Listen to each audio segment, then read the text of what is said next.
This week had lots going on, so you know the Intense 5 gonna be lit. Let's go!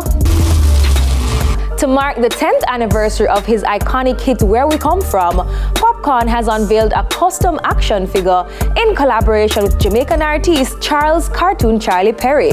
The collectible symbolizes Popcorn's journey and lasting impact on dancehall culture.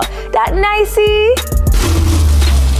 Asafa in USA racing gear and Justin Gatlin in Jamaica gear? What's happening? Not to worry though, there will be no switching countries for the athletes.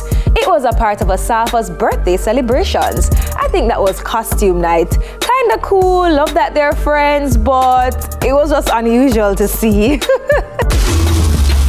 Some soca lovers in Trinidad aren't feeling Cartel's performance scheduled for Carnival Friday next year. They say Carnival is soca, not dancehall. Drake is upset and suing everybody.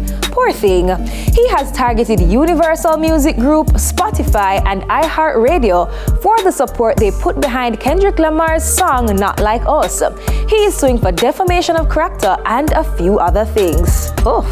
And finally holding the spot this week, DJ Khaled need to just do an ad for tourist board and done. Anytime he's here, he praises the island, the people, and of course, the food. Honorary Jamaican, we say. Khalid, big up yourself. But that's it for the Intense 5 tonight. Follow us on IG at TVJ Intense for the latest in everything entertainment. Up next, Armani is ready for 2025. We soon forward.